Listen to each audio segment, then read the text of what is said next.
नमस्कार। एल&टी के डायरेक्टर साहब और जो कि सबसे बड़ा विवाद का विषय बना, हमारे युवाएं कितने घंटे काम करेंगे, 90 घंटा काम वीकली और संडे को भी काम, जिसको लेके बड़े सारे वाद विवाद और न्यूज मीडिया में हवा बनने लगा। और उनका अभी ये जो बात सामने आया है जिसमें बता रहे हैं कि हमारे देश के युवाएं काम करना नहीं चाहते हैं, वर्क फ्रॉम ऑफिस बोलने से नहीं करना चाहते हैं, दूसरा जगह में काम करने के लिए भेजो बोलने से नहीं जाते हैं, जिसका ये होने से आने वाला समय में भारत का इंफ्रास्ट्रक्चरल डेवलपमेंट नहीं हो पाएगा और 4 लाख वर्कर एल&टी को हर साल मैन पावर चाहिए होता है और सरकारी मनरेगा मनरेगा के कारण और फ्री देने के कारण ऐसे वर्कर गांव से निकल के काम करने नहीं आते हैं। ये सही है या गलत है? तो सबसे पहला ये समझना पड़ेगा कि ये विषय बहुत स्वागत योग्य है या फिर ये बहुत बड़ा विरोध योग्य विषय है क्या एक्चुअली ये सही है या गलत है?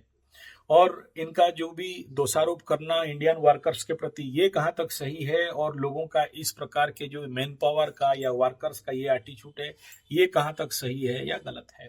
और ऐसा कंडीशन आज भारत में क्यों आया कि हरे कृष्ण रघुपति राघव राजा राम, आधा काम और पूरा दाम, बिना काम और पूरा दाम, घर बैठो और जितने सारे भत्ता मिल रहा है भत्ता खाते रहो और काम मत करो। ये सब जो थ्योरी थेसिस है ये कहाँ तक ठीक है? क्या वीकली 90 घंटा काम सही है? क्या संडे का दिन भी बिना रेस्ट लिए काम करना सही है? क्या ये सारे जो भी स्थिति है, एक तरफ 60 घंटा बोला जा रहा है, एक तरफ 90 घंटा बोला जा रहा है और इस प्रकार के स्कार्सिटी ऑफ वर्कर्स ये कहाँ तक सही है और कहाँ तक गलत है, इसके ऊपर अगर विचार किया जाए और ऐसे कारण के पीछे इसके पीछे क्या कारण है, तो देखिए सबसे पहला बात यह है कि ये एकदम सही बात है कि आज के डेट में कोई भी आदमी काम करने के लिए बाहर जाना नहीं चाहता है या बाहर उनको काम करने के लिए बुलाया जाए तो वो करना नहीं चाहता है। करेक्ट बात है, नहीं करना चाहता है। क्यों नहीं करना चाहता है? क्योंकि बाहर जाने से किराया का, भाड़ा का पैसा, ट्रांसपोर्ट का पैसा, हॉस्पिटल का पैसा, खाने पीने का पैसा, लास्ट में जो भी पेमेंट मिल रहेगा वो अपने लिए कितना होगा, घर वालों के लिए कितना होगा, रखेगा क्या, खाएगा क्या और बेचेगा क्या और उसके जिंदगी में बुढ़ापे में होगा क्या। तो सबको धीरे धीरे एक मैच्योर्ड कंडीशन आ गया है। विगत भारत की स्वाधीनता के 70 साल के अंदर अंदर सभी को समझ में आ गया है कि हम कहीं भी किसी भी प्राइवेट फार्म में नौकरी करने जाएं और उसका अल्टरनेट रिजल्ट क्या है और अल्टरनेटली उसको जिंदगी में वो कुछ कर पाएगा या फिर घोड़ा का गधा का धोबी का गधा, घर का ना घाट का होके जिसका जिंदगी रह जाएगा। ये समझ आ चुका है लोगों के अंदर, ये पहला बात है। दूसरा विषय बिंदु ये है कि इस प्रकार के जितने भी लोग हैं जो इनको गांव से बाहर निकालने के लिए जो बहुत बड़ा इंटरनेशनल षड्यंत्र बना था, मल्टीनेशनल षड्यंत्र बना था, जिसके तहत ग्रामीण कृषि को बर्बाद करो, ग्रामीण कृषि श्रमिक को बर्बाद करो और क्या करें कि ये गांव का लड़का शहर की ओर भागे।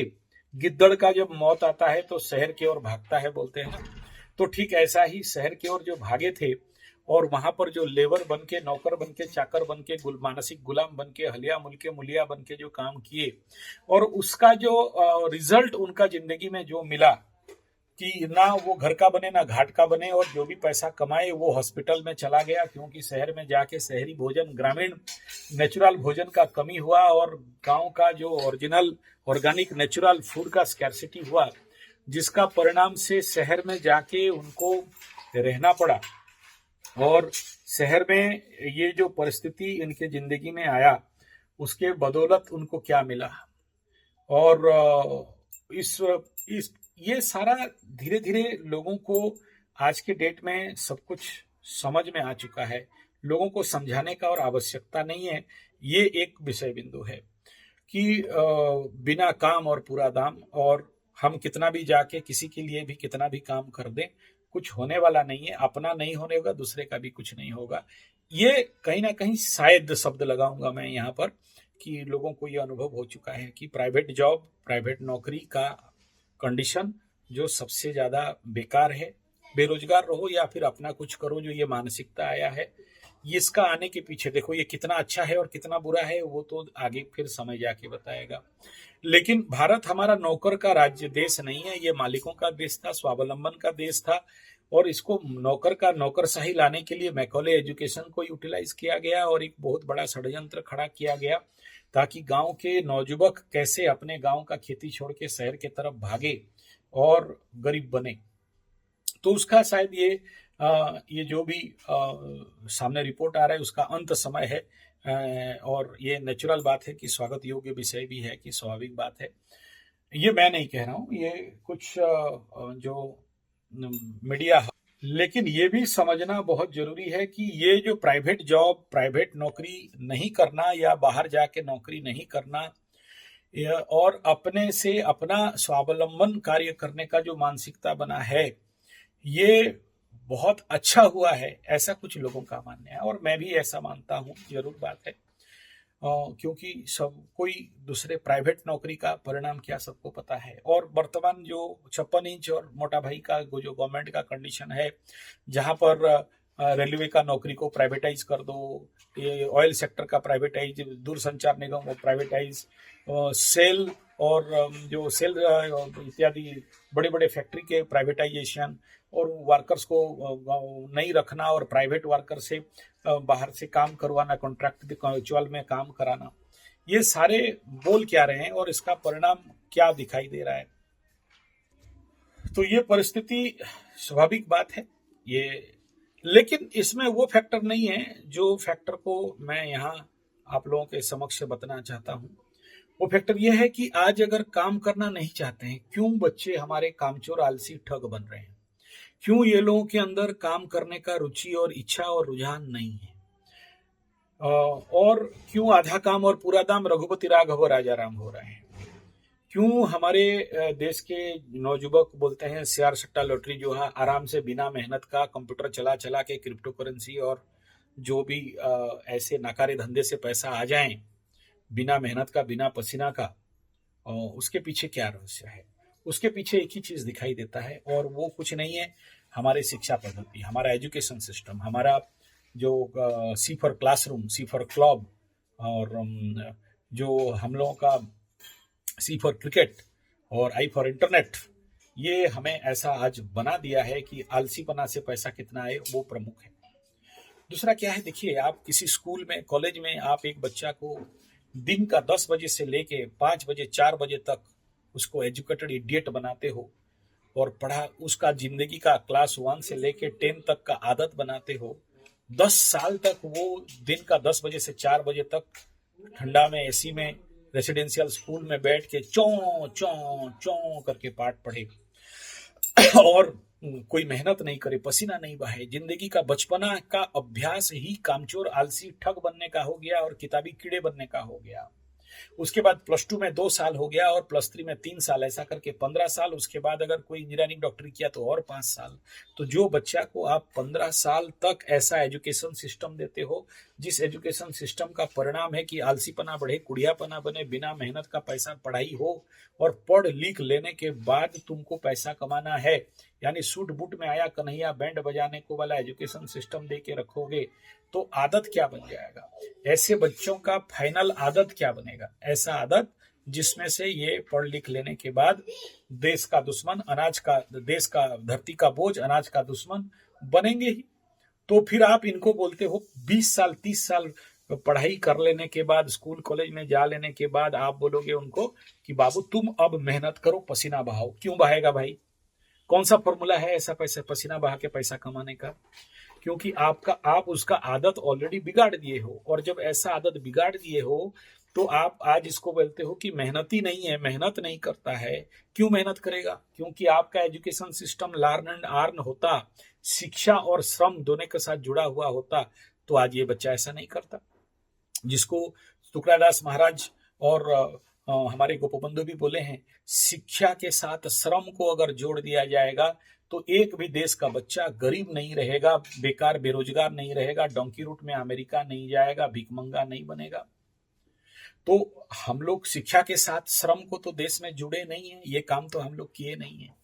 जब नहीं किए हैं तो अब रोने से क्या फायदा कि हमें नौकर नहीं मिलता, चाकर नहीं मिलता, काम करने वाला नहीं मिलता, मेहनती रोजगार लोग नहीं मिलते हैं, सब कामचोर ठग आलसी हैं, सब एजुकेटेड इडियट हैं, सबको शेयर सट्टा लॉटरी जुआ से पैसा कमाना है, सबको बिना मेहनत का पैसा कमाना है, सबको पसीना बहाना नहीं है, सबको एसी रूम में बैठना है, सबको ऑर्डर झड़ना है, सबको बाबू बनना है, तो कहाँ से बन पाएंगे।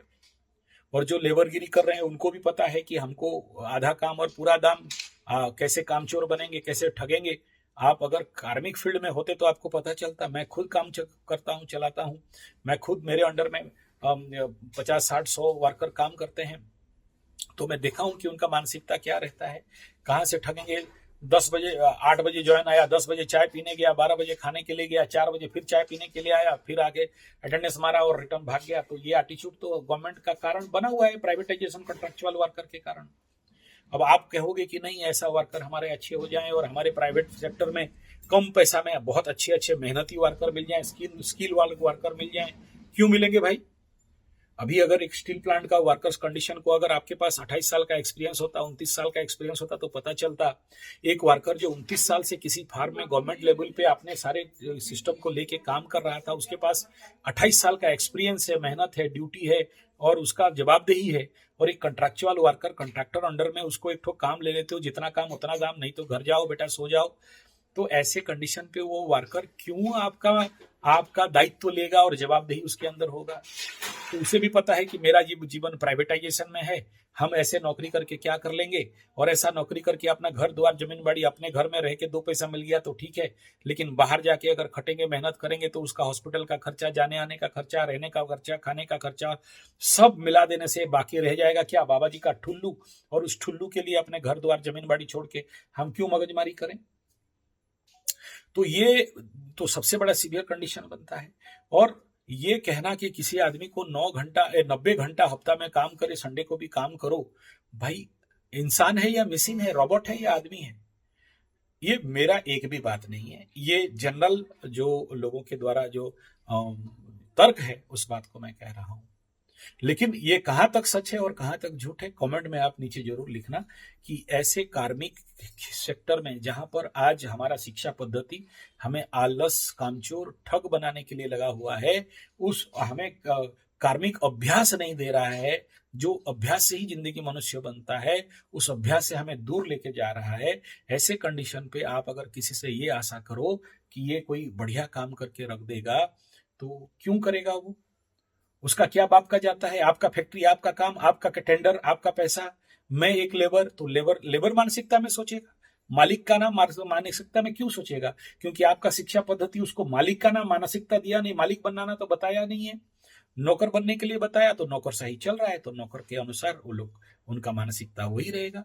एक बात हमेशा याद रखिएगा, छोटा आदमी, छोटा दिमाग, कभी भी वो बड़ा आदमी जैसे सोच नहीं सकता, क्योंकि आपका शिक्षा पद्धति उसका सोच को बदलाने में, उसकी सोच को महान करने में, उसके अंदर नेतृत्व, चरित्र, व्यक्तित्व, पात्रता को बढ़ाने के लिए काम नहीं किया है। वो बोलता है रट ले बेटा, A for apple, B for ball, C for कुत्ता बन जा, डी फॉर डोंकी का रूट पकड़। तो वो मानसिकता ही बनाया गया है देशद्रोह का शिक्षा पद्धति।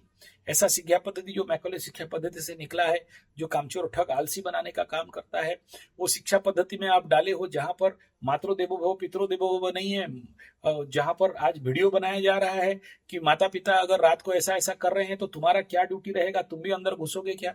तो इतने नीचे गिर चुके हैं हम लोग की मानसिकता, इतना अश्लीलता। कोई रंजीत इलाहाबादी खाली ऐसा नहीं है, ये तो केवल एक्सट्रीम दिखावा है, लेकिन प्रैक्टिकली अगर व्यक्तित्व को देखोगे तो ये सभी के अंदर ये अगलीनेस आ चुका है। बस ये खाली एक मैच्योर्ड कंडीशन का दिखाई दे रहा है। तो ऐसे कंडीशन में ये होना आम बात है, इसमें कोई बड़ा बात नहीं है, और आने वाला समय में और ज्यादा चलेगा। देखिए, जो मल्टीनेशनल कंपनी, जो जितने सारे ऐसे बड़े बड़े कंपनी जो षड्यंत्र चलाए थे, जिसके तहत ग्रामीण खेती उजड़ जाए और ग्रामीण श्रमिक, कृषि श्रमिक, गांव के जमीन के मालिक, जिनका 20 एकड़ 25 एकड़ जमीन है, किसी फैक्ट्री के गेट के बाहर, किसी बड़े बड़े शहर के मॉल के बाहर, किसी बड़े बड़े शहर के बड़े बड़े सोसाइटी के बाहर खड़ा होकर सलाम साहब कर रहे थे 5-10 हजार के लिए।